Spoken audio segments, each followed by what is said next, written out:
here. Yo. Yo. How's it going? It's good, Aaron. Good to see you, man.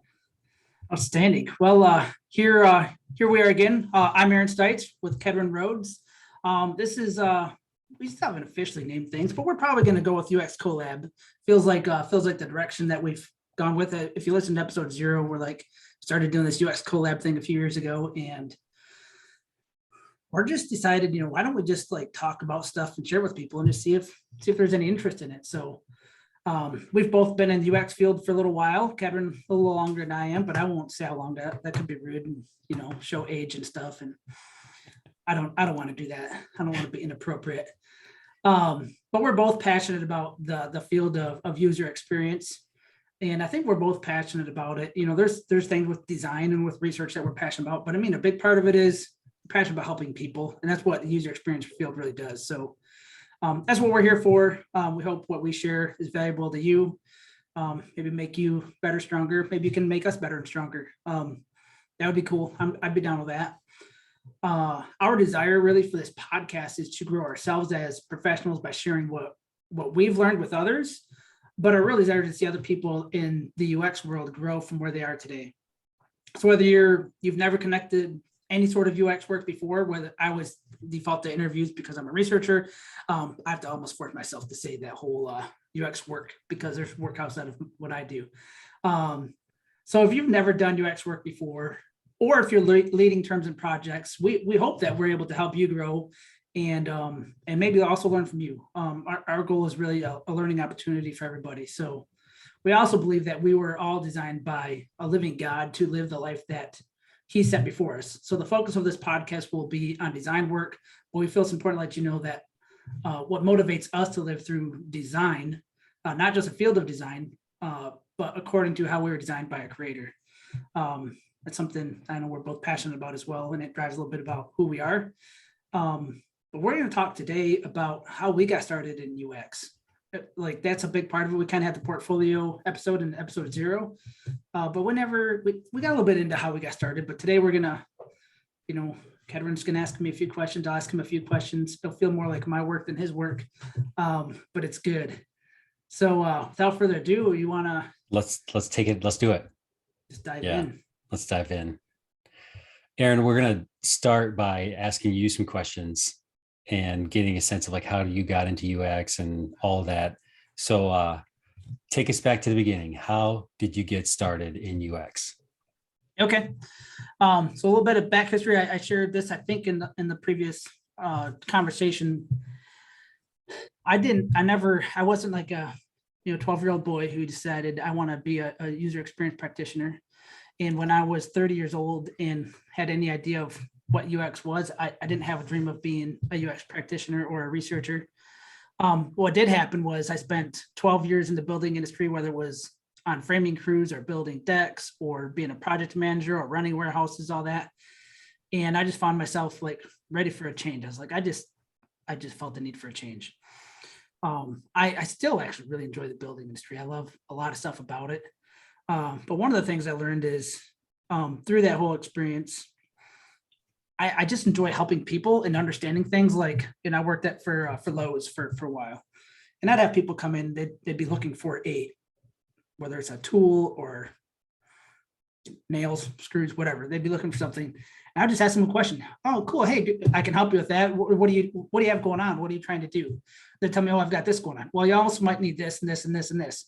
I was naturally doing some need finding things and finding out what people needed. I'm still not the best builder or anything like that, but I know what it takes to get stuff done. So I just like to help people do it. So it's kind of an interesting thing how that happened. Back in 2010 was when I made sort of a transition from the building industry into what I do now, sort of. Here at Covenant Eyes, I knew there were some positions opened in what was at the time called our customer service team.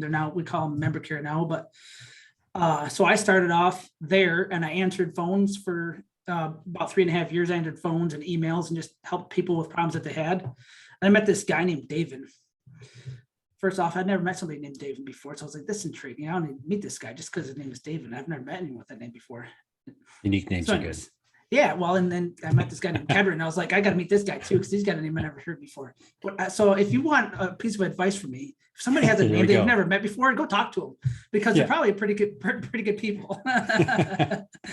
So I remember David wasn't actually here when I first started. He was here, but he was kind of out for a minute. But I knew he had this UX thing going on, and I actually did an interview with a couple of people who were just kind of getting their feet wet in the UX world.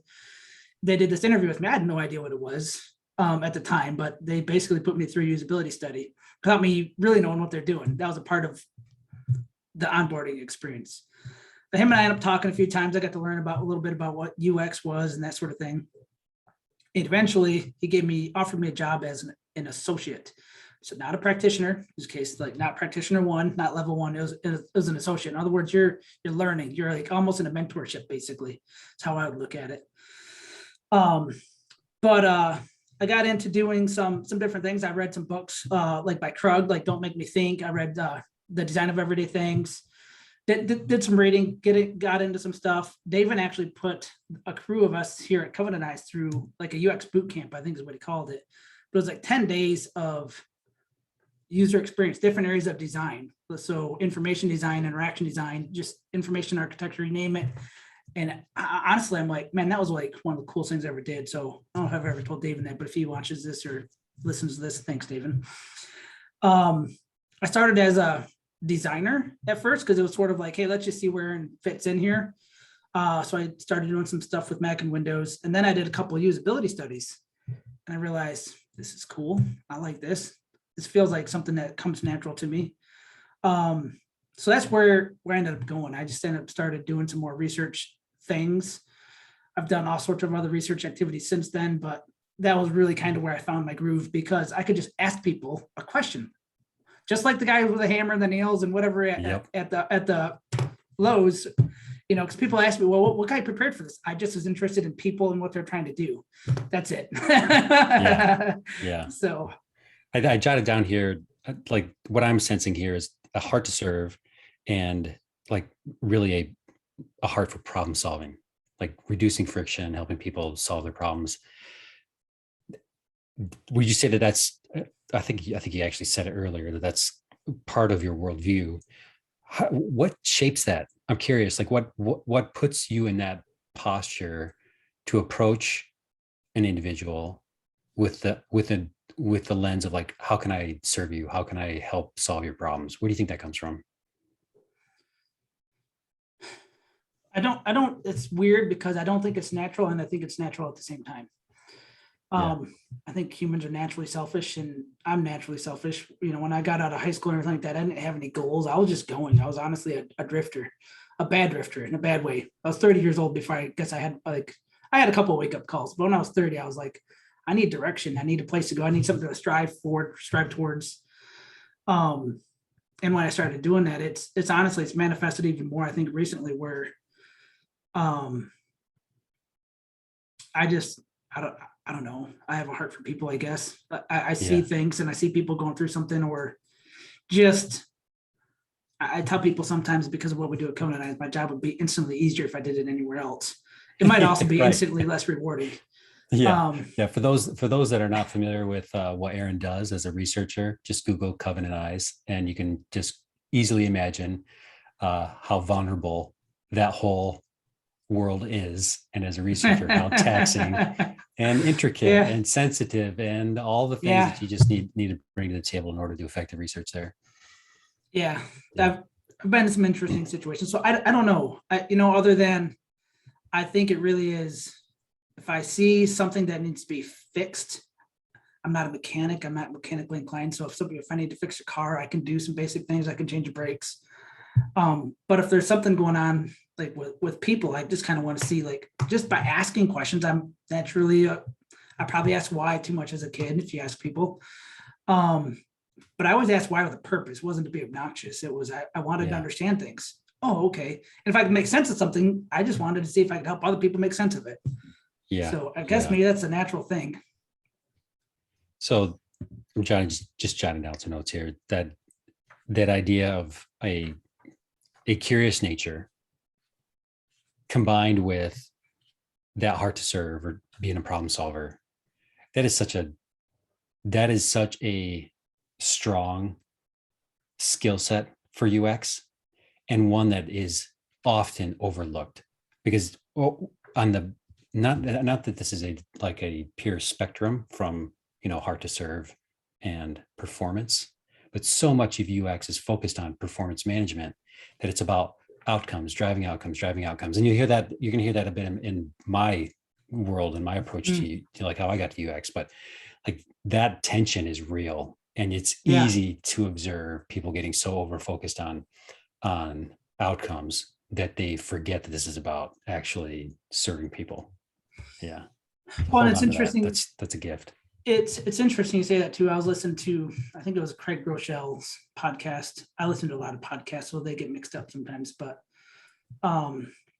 people get focused on outcomes, which we need to. We kind of, you keep the end in mind. There's a lot of that stuff you need to have that. But what he said is that you got to focus on your inputs. He's talking about leading yourself and that sort of thing. So like, what are you putting in your mind? What are you consuming? What are you doing? So control those so you can get the outcomes you want. Yeah. I think that translates here a little bit. You want the outcomes. If you want the output, you got to have stuff coming in. And that's kind of what research is. I'm trying to bring stuff in to feed that design. So good input probably results in a good output if it's done well. What a great path to UX too, like coming from customer service, coming from that like position within an organization. Because quite often people come from UX either from a design background or from a business analyst background. Yeah. And like neither one of those disciplines are terribly focused on customer needs. Although I feel like design might argue with that, but like the craft side of design, like the interaction design, like they're not always laser focused on customer needs. So coming in through that door, it's probably like Covenant Eyes. They've got a good thing going for sure with having you in that seat. Well, I appreciate that, but yeah. No, and it's a good thing. I tell people I'm very dependent on other people because I don't come from the design background or the business analyst background, which is a big part of doing good research, good work. So I've got a great team of people around me that helps me do that, and I'm pretty grateful for that because I need them. So tell me, what do you enjoy most about UX? So just thinking about this a little bit this morning, and I've asked myself this question. Sometimes I struggle with it because there's a lot of stuff in UX and everything like that. I kind of think it's, if I boiled it down, I'd boil it down to observing people. I conduct a lot of interviews and I do a lot of other like interaction-based research and that sort of thing. And I also do surveys and unmoderated research, which you're like, well, that's not observing people. You're wrong if you think that, like, no offense, but like I've poured over survey data and I'm observing people because I can see patterns, I see trends. That's how you get a thematic analysis is you're observing people. Oh, this group of people is alike, they go together. And here's the experience that they have, whether it's good, bad, or otherwise. So it's always observing people. And I never thought of myself that way, but I mean, I'm a people watcher. If I go someplace, I haven't been to a food court in a mall in a long time, but if I ever was, I was definitely the people watcher. I'm not the one, I probably was not focused on my conversation with people as much as I should be. I was usually just observing what's going on around me. I just couldn't help it. So yeah, after 7 years of doing mostly research, I'm still surprised that and I've been doing it all in the same place here at Covenant Eyes. I still see things that will surprise me or things that are different, as culture changes. I mean, we've had a lot happen just in the last 2 years. Observing people, their patterns exist and they repeat themselves. But man, it's amazing that you can learn by just observing people. Yeah. Yeah, that's all the things you can learn by observing people. Yep. Yes, good, bad, or otherwise. So, well, the flip side of that, what are your biggest challenges when facing UX?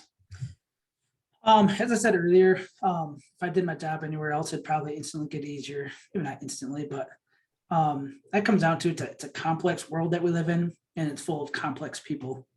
Yeah. Which is okay. Like I'm not afraid of that. Doesn't bother me. It is a challenge.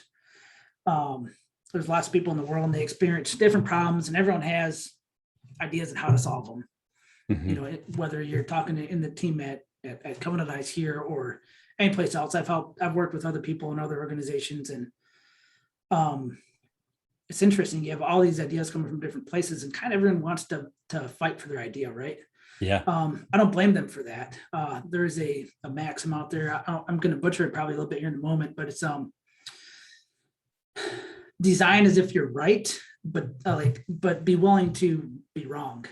So when you have an idea, when you're creating that idea, you want to believe in that idea, but you want to be able to like loosely hold on to that thing, so that way you can be proven wrong. So yeah, it's a kind of a little bit of a tension there, but I'm not usually generating the ideas. I'm trying to help people generate the ideas. But as someone who's spent time with observing all those people and observing things, I feel like I have a pretty good idea of an approach and how to do it. yeah. And so just trying to get alignment on things, in an organization or in a team or whatever it is, oftentimes it's hard. But it's also rewarding. So, I mean, Yep. it's good. Challenging yet rewarding. I love that you bring this up, because so much of the design community, the UX community, one of the value props that we like try to champion is that this work brings alignment, because we're focused on the customer. We're saying, here's what the customer needs. And we do this UX work in order to like align the business capabilities with those user demands, and it smooths out the process. That's the value prop. Yes, that's the promise. But is that how it works out every single time? No, because what happens is you're living this. You observe, you gather data, and you form insights from that data, but that doesn't tell you what to prioritize. And quite often that goes with direct tension that exists within the business with someone else's priorities, with someone else's pet project, and that's across tons of, like, I don't want to say every organization, because there's probably some really like fine-tuned, smooth organizations out there, but like that tension exists everywhere. As a consultant, like it's every project that I'm in is faced with that. So I find it funny that you highlight that as like the challenging part of UX, when in fact it's one of the promises UX makes to the business community. It's like, that's the reality of it. This is just my opinion for what it's worth, but a lot of propositions, a lot of stuff like that, that's the ideal state. That's what we strive for. So UX is intended to do those things. They don't happen by nature. They happen through a lot of work, a lot of difficulty. I mean, the best teams go through the hardest times, like they just do. If you come out of it better, you've got just a better team. So, those are the challenges. But if you're willing to go through them together, a little bit of humility goes a long ways in these moments. But it's hard. And I've had conversations where, I can just tell that, the UX team has ideas on how to go forward based on our view. The member care team has their view, like the sales and marketing teams have and the tech has their views. Everyone's got a little bit different view. And their views are fine. There's nothing wrong with those views. To just bring those views together to bring forth the best solutions, it's a difficult thing to do. It's just, that's the nature of the beast. And maybe we'll get into an episode down the road. But our listeners, our viewers, what they don't know yet is how much time and effort and all that you have invested into developing your leadership skills through books and podcasts and mentorship, and like, because that work demands that. It demands strong leadership. So I hope we'll get into that down the road, because that's going to be a huge part of how do you move the needle. The needle's moved by human beings all working together. That kind of requires a certain level of leadership. Requires something for sure. So tell us, what keeps you going in UX? That's a great question. Like I said earlier, I never thought of myself as a UX person or designer or a researcher, and I've wrestled with it a little bit, because you kind of want to identify yourself as something. I think everyone kind of has that. And for me, it's kind of always been about people. And I don't know how this came about. It's not. I wouldn't say this was like a path I would have saw when I was young, but I've never had the goal of like being the best designer. I mean, I was designing things for a few months and found this research field. So obviously that was never my goal. But even as a researcher, I've never said, yeah, I just want to be the best researcher out there. Not that I want to do bad research or anything like that. But it's always been about just trying to be the best person I can be, delivering the most value to other people that I can. I happen to do that right now through research, which actually happens to be a pretty good path to do that, because you're trying to understand people. I think Covey says something about, you need to listen to understand people. So, once you understand them, then you can provide some sort of assistance for them. Yep. And I've not studied that book real well yet. It's actually on my next list. Yeah. 7 Habits. 7 Habits. Yes. Yeah. So I'll be reading that here starting in a couple of weeks. So I fall short on those things more often than I'd like to, but I try to keep that in front of me. Like every day right now, I've got kind of like 8 things that I put down in front of me, and a big part of it is really valuing others. Yeah. I think that's changed even over the last year and a half. I've kind of been on a bit of a John Maxwell kick, who that's a big part of what he talks about. And you're talking about some of the leadership stuff. I mean, it's just, that helps me keep going. So I don't know. I value people and I want to add value people to them. And my UX research role kind of really allows me to do that. Really pretty naturally. So I'm glad that I ended up finding this field, this path, almost by mistake. I wasn't seeking this out. Honestly, when I came to Covenant Eyes, it was like, this is a different world with different opportunities. I don't know what it's going to be yet. I just don't know. I knew I was going to be answering phone calls and emails for a while about a problem I really didn't want to talk about every day, if I'm really honest. Yeah. And I'm not a technical person. So the technical side, I was like, I just don't know that, but I knew I could help people. I knew I could serve people. So that, like you said, that kind of prepared me. I remember when I first started, and I remember learning what user interviews were. And I was like, I don't know if I could do a user interview, because I'd be telling people what to do and how to do it, because I want to just fix it for them. Yeah. But then I learned, I apologize to anyone who's been in one of my interviews in the past as a participant. There's a little bit of me that goes, it's kind of fun watching them struggle. Yeah. Right. That's where the insights are. So, should I do this? Well, is it what you think you should do? Like, it probably seems a little antagonistic sometimes, but it's like, no, I just really need to know, like, what would you expect to happen when you hit that button? Do you expect the earth to explode, or do you expect wonderful things to happen? I just want to know what you do. Like, so anyways, it's good. Yeah, that's great. You're officially getting apologies out to researchers. That's great. Oh man. So there's what the world doesn't know in 50 years, if this little audio or video clip is still around, is that you in 2021 are in large part a pioneer. You've been doing this, what, 7 years? You said? About 7 years. How many organizations 7 years ago had a dedicated researcher on staff?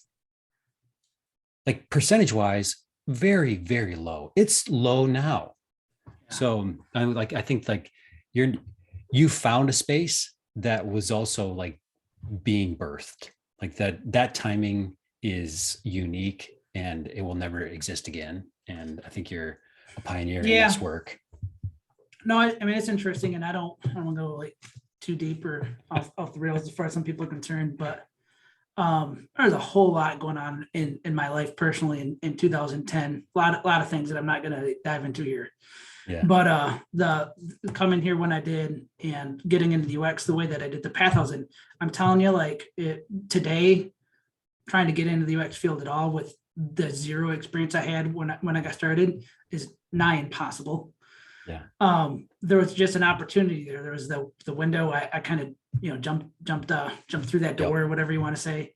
Yep. And then the getting into the research, and like you said, there's not a lot of dedicated researchers. There's just a whole lot of doors that just happened to open, and I walked through them. I mean, I really think it was all a God thing. There's other things happening at that point, but I fully believe that. I'm fully convinced of it, and I try not to take that for granted. Like there's days I do, because I'm a human being. I'm sometimes foolish, but I really try not to take that for granted. Like I'm pretty fortunate to be where I'm at. And sometimes I don't realize it because I don't think of myself as a pioneer in any stretch of the imagination. I'm just here It's doing hard to what see I when feel you're like I in should it. be doing. Yeah.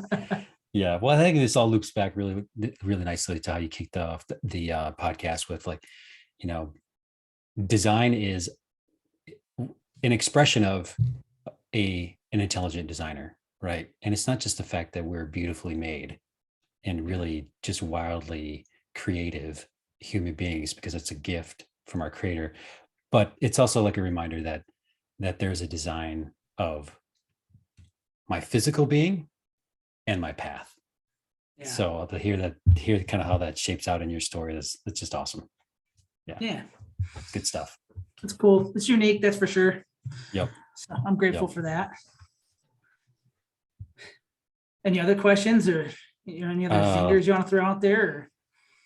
Those are on my roster. The like I think we'll get into this maybe in a podcast or two down the road, but I want to know eventually, like, where do you see research going in, as a practitioner? Where do you see this change? How do you see it changing in the next, 3 to 5 years as more and more automation gets in play, more and more artificial intelligence gets in play? Yeah. No, those are huge, and I work with some people who do some of that, and I'm hoping that they can accelerate some of my processes here soon. Yeah, right on. Another thing, just for what it's worth on this is, and I'm just gonna I'll wrap it up here for myself. I went through interaction design course a few years ago, like early in my UX career.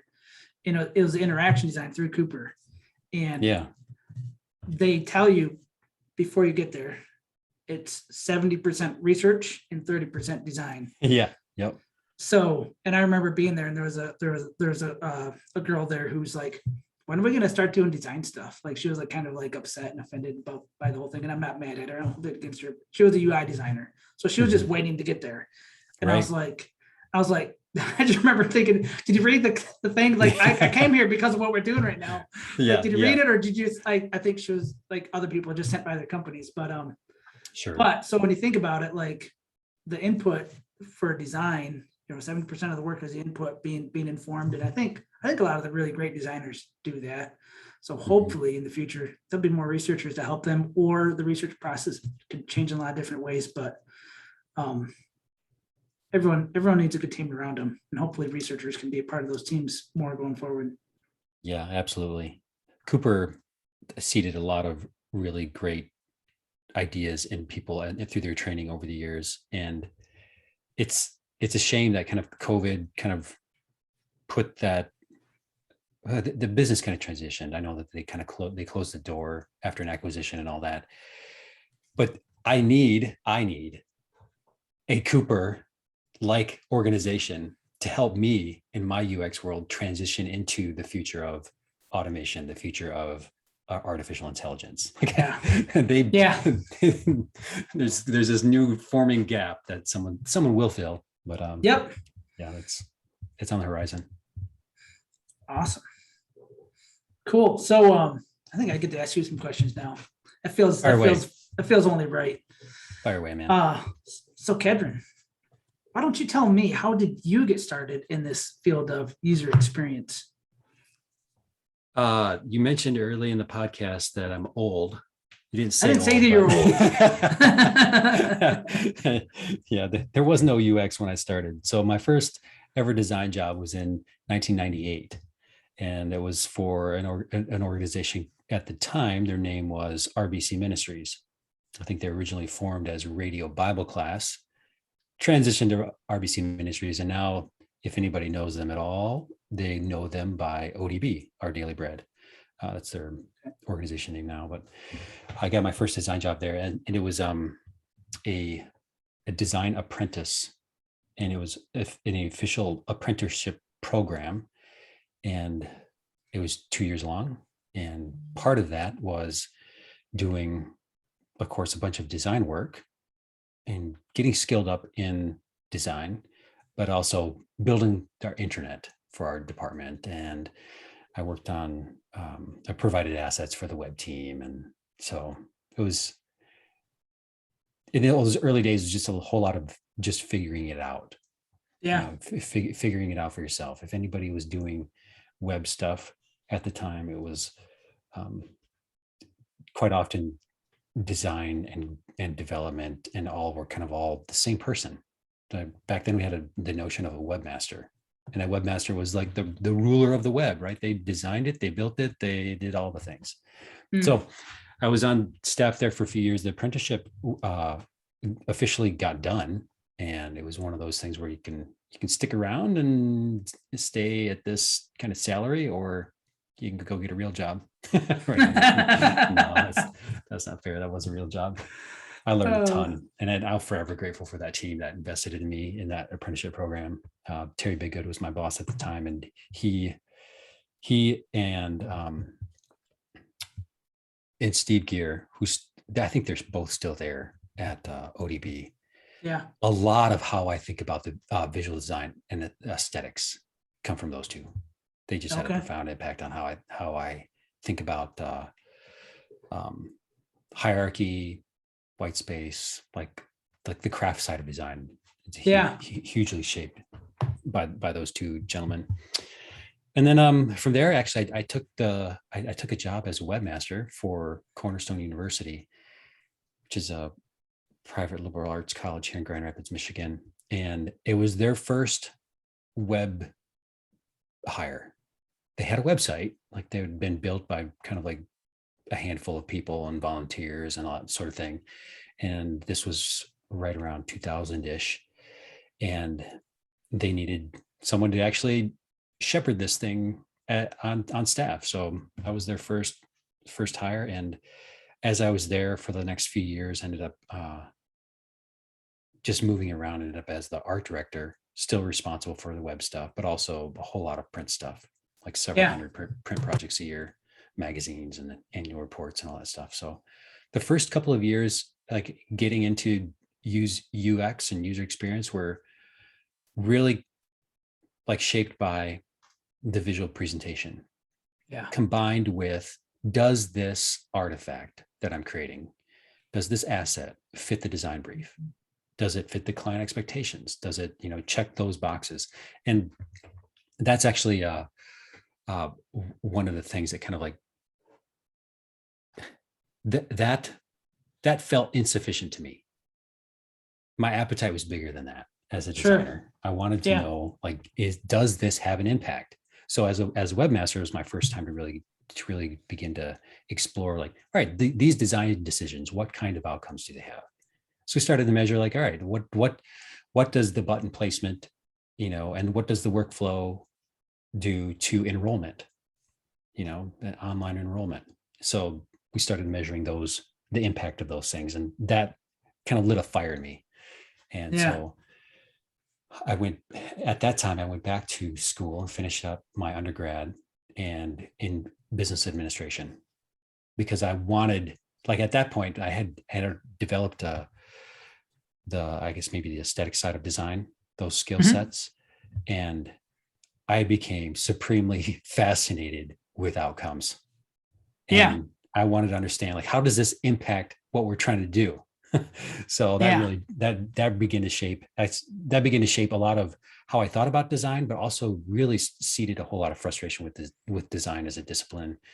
And quite honestly, with my fellow design peers who are focused on the design brief, focused on satisfying the client, focused on satisfying their aesthetic expressions and craftsmanship and all, which is, I'm not trying to undercut that work, because it's good work, it's needed work. But I felt like, you're not seeing the big picture. You're not seeing why this matters. It sounds to me, Kedron, like you were doing a little bit of research stuff here. Like let's move this button, see what happens. Yeah, exactly. Yep. It was a whole lot of just experimenting and trying, and that there weren't very many playbooks yet on best practice. So we're kind of inventing that as we went. So then from there, I took a similar position for the University of Tampa, and helped them kind of like sharpen their performance side of donations, performance side of enrollment, and really enjoyed that work for a few years. So I won't go through the whole like work history, but those those experiences really, they kind of like just drug me into the why does this matter side of things. And for a long time, I feel like my appreciation for the craft really started to wane. the craft side of design, the technical excellence of getting something expressed on the screen or on paper or wherever, that really, like, I'll say it. I got arrogant about, like, that's beneath me side of things, which I kind of come full circle. But there was a long stretch, a few years there, where the only thing that mattered to me was the performance side of things. Like, can we make this better? How do we know it's better? Because of these outcomes. That really fueled at a consultancy that I was at, where I led the user experience work for Governor Mike Huckabee's presidential run back in 2008. And I think we were the first to gamify the campaign experience. So, and that came directly from this desire to see performance. Like, how do we measure it? How do we know we're making an impact? And we rolled that up into, I mean, looking back on it, it's a long time ago, but it was a pretty impressive run on how we, the team came together to really build out an engaging gamification engine within a presidential campaign web experience. As far as I know, no one else was doing it at the time. So that kind of led me to that work. I actually, when I left that consultancy, I took a job.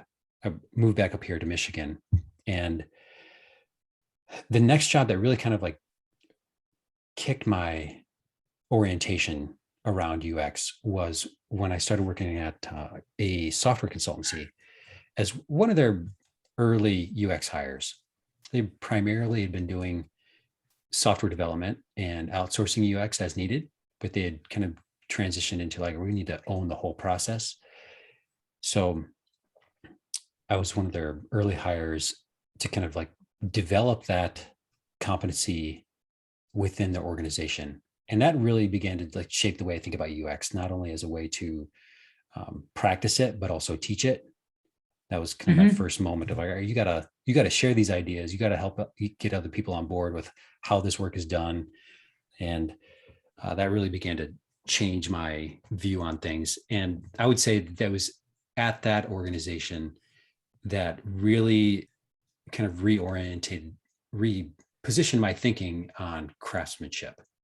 And because they were all software craftsmanship, and I saw a new level of excellence and the beauty in that kind of excellence and the unique value that like true craftsmanship brings to the table was powerful. It had a direct impact on outcomes. And so I'd say that was kind of like my reorientation to understanding the value of design, aesthetic design, creating desire within an experience. And so yeah, that was a good reminder. So this, I guess maybe my UX journey is kind of where brings me to where I'm at now, like leading the practice at UX where I'm currently employed, but also I teach a class at Cornerstone University called Strategies for Innovative Thought and Design. So getting back to like sharing, how do we think about these problems in a way that affect outcomes and bring all these ideas together. So it sounds to me like there's been this long journey of figuring UX out, like kind of at least for yourself, writing the playbook, learning the craft, kind of shaping the craft in your own mind, going from like, learning it to, oh, now that part of it's beneath me. But and then realizing, oh, it's really not, it's all part of it. But it feels like, from that point when you returned to Michigan and up to now, there's been teaching the craft and a focus on craftsmanship and quality craftsmanship, just like the craftsmanship of UX and design and outcomes. And now you're still leading a team doing UX work and teaching the craft. So I mean, it kind of feels like this has just been the path that you've been on. I don't know if it's been that same path since '98 necessarily, but it feels like it's taken that trajectory anyways. Yeah, there's no surprises on that path. It's pretty straightforward. I will tell you this. It's kind of reminds me of this. That's the book here sitting on my desk. It's George Nelson's book, How to See, and it was actually a George Nelson exhibit over at the Cranbrook Museum near Detroit. That while I was working at this consultancy, kind of like falling in love with the craft of experience, and went over to an exhibit that the Cranbrook was putting together on George Nelson. And going through that exhibit, it was the most humbling experience from a design practitioner's perspective that I've ever had. Like I left that experience thinking I should not even call myself a designer. It was like the work that he created. I mean, we're still coveting his work today, like it's just timeless, and it impacted multiple generations. And it wasn't the wild and crazy ideas. It wasn't the innovation that did it. It was the design that did it. It was the capturing an aesthetic, capturing an experience, capturing a bit of magic, and putting together in a product that people still love and we still, produce today. So that was kind of a wake up call for me and in my appreciation for design. And now I don't see design as like the craft side of design is beneath me, but it's something that I aspire to, and am fully aware that I will never reach those levels of expertise. Sure. No, it's interesting, when there's not a lot of people, there's not a lot of, whether it's a design or way of thinking that is timeless. Yeah. But you recognize it, like you recognize it, so think of like Richard Saul Warman with a lot of things he's done for the information architecture field, stuff like that, and many others. Yeah. But I think it is, like you said, I think it for them, it's the passion of the craft of it. They didn't look at the best practices. They didn't see what everyone else is doing. They looked at the situation, said, what does this need?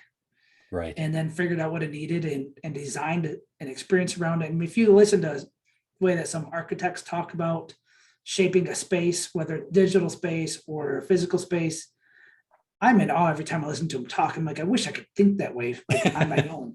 With you here, I'm like, I can totally hear that and see that and feel it on my own. It's like, man, that's amazing. Yeah. So that's cool. Very cool. So that's quite the start, quite the history, really, of your UX experience as a practitioner and as a, really, I would say, by the sounds of it, just from this story as a craftsman, a pioneer of the field in general. So interesting how mine started a lot longer, and I graduated from high school in '98. So go back to that whole. I got married in 1997. So what is it though, Kedron, that you enjoy the most about UX? I think you've shared some things that you enjoy about it, but like, just think about the question for a moment. What do you enjoy about the craft? So there's a handful of things that I absolutely enjoy about UX. Obviously, still, like, the performance side of things is huge.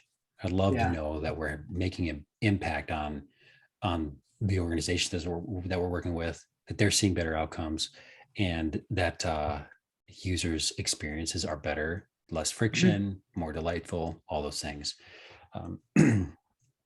But apart from that, obviously the craft side of things has really taken a focus, or kind of made me come back into focus over the last few years. And that to me still feels like it's fuzzy. It's unknown to me. Like, I think that you talk to any craftsman, in my opinion, someone who adopts that craftsman mindset always sees their work as in a light of, oh, that could be better, or Yeah. There's something else I could do there, or there's something else that this thing can teach me that I didn't see. And that's the part about the craft side of things right now, especially when it comes to creating beauty. Mhm. That notion of creating beauty and evoking desire, I think it's a high calling, and it is a big stretch for me. I don't consider myself like a fantastic designer, like aesthetic designer. I can do, I think, okay and good work, but when I think about the George Nelsons of the world, or the Eames, or you know Frank Lloyd Wright, like those that really have left a mark on our psyche, I've got a long ways to go, and there's so much to learn there. The craft has so much yet to teach me. So Yeah. that I think is one of the things I love about UX. There's no endpoint. Yeah. So Kedron knows this about me. A lot of other people know this about me. Some people think too much of this about me, but I'm a fan of Jocko. Mm-hmm. If you're not familiar with Jocko Willink, he wrote a book called Extreme Ownership, and that's just one thing he's done in his life. But he has a video that's out there on YouTube about Sisyphus. He's like, did anyone ever ask you if you feel like Sisyphus? Because he does the same thing over and over again. But it's like there's still something to push for. Like you need something to push for. So the whole point is you're pushing the rock. Yeah. Like at one point he's like, listen, if I ever get to the top of the mountain and the rock stays there, I'm going to push it back down myself and start pushing. Yeah. So because you got to have something to push for. Like once you Yeah. feel like you've arrived, you got nothing to push for. Like, I don't know. It's like I have a growth mindset. I do. And I feel like most people do. And if you don't, I would say if you're not growing, you're dying. And maybe not everyone feels that way, but I'm like, no, but you got to be growing. Like if you're not growing, going, what's happening? Yeah. What's wrong? What's wrong? Exactly. Like, maybe there's nothing wrong. But so that's kind of what I'm hearing though. Is like, so just the idea of like, I'm constantly growing and I'm never going to reach the top of the mountain. And that's okay because I just want to keep climbing the mountain. Yep. Cool. That's cool. I like that. I can get on board with that. So you're on that mountain, you're pushing that rock in this field of UX that you love and the craft of UX that you love. But in every mountain, there's a challenge. So what are some of the challenges that you've experienced? The challenge, the ones that I think are, I'll pull out some things that are themes and challenges, and as opposed to like maybe particular moments. The themes that are challenging are organizational alignment, which you mentioned earlier. That's huge. I think a challenge that I'm surprised by continually is that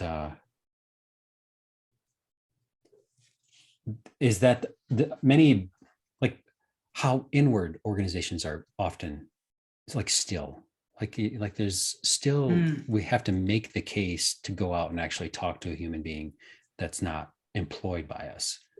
Like that still work, like from a consultant's perspective, it's work we have to sell. From an internal practitioner perspective, that's like work you have to convince your boss to let you do, to go out and talk to somebody that does not share all of the blind spots that we do as an organization. So that's a constant challenge. Then, go ahead. I was gonna say on that one, like as a researcher, I'm pretty fortunate. I know like a lot of the leadership here at Covenant is on board with that. I mean, the CEO is David, who, he got UX going at Covenant basically. So, but John Maxwell puts it a certain way where it's like you get an idea. He talks about taking that idea for a walk. It's like, so first you spend some time with it on your own and you fall in love with the idea, you shape the idea, then you share with somebody who's kind of close to you. They might give you some feedback, but it's probably not going to hurt a whole lot. Right. And then you kind of share with somebody who might give you a little bit, like it might hurt a little bit. But he's like, you only know an idea is good when you actually put it out there for somebody who doesn't know you, has no strings attached, and they're just going to tell you exactly how they feel about the idea, whatever the response is. And that's kind of like, there's so many other examples I could use of that throughout history of just think of many of the things we enjoy today. We're both listening to audio, and we have video, and we both drive cars and all sorts of things that somebody like had an idea. They spent a lot of time with it on their own. Then they finally give it to somebody else, let them try it. And all of a sudden that's how they learned the thing was good, because other people could use it, enjoy it, and found value in it. Yep. Absolutely. So, yeah, good. absolutely. So another a common theme, frustration with UX is the understanding part of the problem and the set of constraints. And like in traditional like design thinking, we would say the synthesis piece.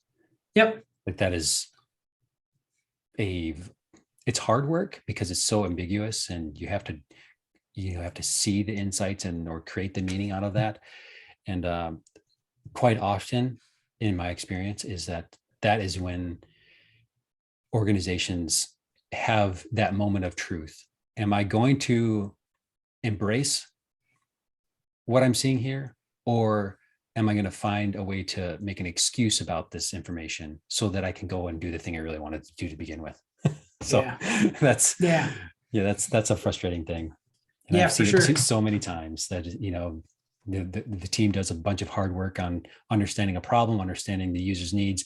And then, product owner comes in and says, actually, I don't want to do that. I want to do this other thing. And everyone scratches their head of like, how does that actually relate to user needs, or how does that actually drive results within the organization? Yep. So those are some frustrations. Yep. That's fair. That's fair. That's all I'm going to say. We've all experienced it. Everyone who's ever practiced this stuff, we've all experienced it. Yes. And when we've learned from them, Yep. I always think that I have the right way of doing things and right view of stuff. And probably the person who's like doing things other than what we think feels the same way. Yeah. So just trying to get that. It's a sign of where we're at too, from a technology perspective, from a capabilities perspective. We think about like a maturity model of this work. It didn't exist back in 98. Yeah. Right? There was no maturity model for this. We didn't know how to understand what does a mature UX organization look like. Well, now we have a pretty good understanding what that looks like, and we can measure it, and we can understand like our weak spots, we can improve and all that sort of thing. But I think it's a sign of where we've grown into as a profession. That's it's important just to remember that, hey, we're finally to a place now where we can understand it. And I think like the things that are converging, at least in my own little brain here, is that we got to this maturity model not because there was a webmaster. Yeah, maybe it started with a webmaster, but the systems and the processes have gotten so complex over the years that it's created you have to have a team to do it. You can't do it on your own. Like you have to have a team. And because of that, like the work gets better, different perspectives. Yeah, sometimes the work suffers too from being a team, but I think all in all, it's a win. Yeah, the net positive. Yep. Nice. Yeah, and I think that's cool. I think there's a lot to take away from that one. Challenges. That's where we learn, by the way. Like through those challenges, hopefully either you get better or bitter. It's like I always say. I'd rather get better than get bitter. So if you're facing some of those challenges right now, like we're not throwing these challenges out there as I hate this, it's miserable. It's no, these are challenges you're facing. If you get through those challenges, you're probably gonna be better. The people you go through those challenges with are gonna be better. So like iron sharpens iron. So and you notice the challenges that you shared, the challenges that I shared, they're people dynamics, they're communications, they're like, we didn't highlight all UX changes so much. Like doing design UX for web sites back in the 90s is one thing, and now doing mobile UX is different. Like nobody's complaining about the fact that the modes change or the mediums changed. Like the pinch points are still human beings. So hear those frustrations and like know that that's part of the work, so that you can go skill up in those areas, right? The skill up on how to communicate, how to have a conversation, how to get team alignment. That's a critical part of the work.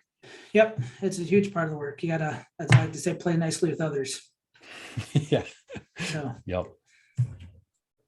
cool. So we've talked about this mountain a little bit. We've talked about some of the challenges you face on the mountain, but what keeps you on that mountain? What keeps you pushing that rock in the UX world? I'll go back to the craft as a easy answer for that, because there's always something that the craft can teach me. And whether it's the craft side of, I don't know, it feels a little bit fuzzy for me to say the craft side of UX. I feel like that's still maturing, but design is definitely, there's craft there that has, we've lived with that as a discipline long enough that there's a craft around it. UX, I think we'll get there. Maybe we are there. I'm just not aware of it, but we're definitely headed in that direction. So there's the craft piece, that idea of there's always something there to be taught, to learn from. Mm-hmm. But a couple of things that are really on my heart more so now when I think about the future. One is sharing the experiences, the hard lessons I've learned with others, so they don't have to make those lessons. That's what I love about teaching. That's what I love so much about what I do as a consultant, is to help other organizations avoid the mistakes that I've made over the last 20 some years. So that's a big piece. And then when it comes down to like the marriage of performance and UX and outcomes and all that, I've got I'm super fascinated right now with behavior change. Mm-hmm. And I know that's a longstanding pillar within the UX discipline, but right now I'm really focused on, at least my curiosity is focused on behavior change when it comes to the health of a human being. And I don't mean just like your physical health, but like your mental, your spiritual health, like your wellness. And I think the tech world right now has a lot of tooling and resources for individual silos within the wellness space, but I've not seen something that really stitches the whole human together. And I feel like that's a coming horizon within UX. How do we use what we know about the addictive nature of technology to make us better whole humans, to know where its own edges are, and to help us find those edges, help us to lean into the qualities of technology that can help us grow. So anyway, that's kind of where my fascinations are right now. No, and I think that's interesting. And I find parallels in the world, and that might be why I do what I do. I don't know, but I bring stuff up and people look at me like, how do you make that connection? I do read a lot of leadership books, and most of them have been from a couple of different sources, and that's just happened. Honestly, when I tell you guys I'm a drifter, I'm working on not being a drifter, but it's taken me a minute. But you're anything but right now, I can tell you that. Yeah. No, we're getting there. So you're talking about the behavior change and where that leads in UX, and I never really thought about it in that way. But I shared with Kedron before we started recording this. I just finished the Couch to 5K challenge. So there was a behavior change that happened. 8 weeks ago, I was not running on a regular basis, but had a doctor's appointment that told me, hey, you should probably start running. It'd probably be a good idea for you. So I did. I immediately put one of the Couch to 5K apps on my phone, so it tells me exactly what to do. So I felt like I could have got ahead of it. I could change it, but I was like, somebody has figured out this system, so I'm just going to follow their system. But then I also I'm trying not to eat certain foods. So this is all physical related things. But while I'm doing that, before I actually even started that, I think I started writing down some things that weren't necessarily true about me, but I wanted them to be true about me. And I wrote them down. I've got 15 or 20 pieces of paper at home that are filled front and back with, these are the truths that I declare in my life. Right. So that's kind of the mental side. And on the spiritual side, I try to spend time in prayer every morning and try to spend time, doing some Devo. So there's something there, I don't know how the UX field itself solves for that, but those are behavior change things. And, it's easy to get focus on one thing. And it's sometimes easier and maybe good to focus on one thing. You want to help somebody with their physical health, and you can do that, then do that. But as a person, as people, we are 3-part beings.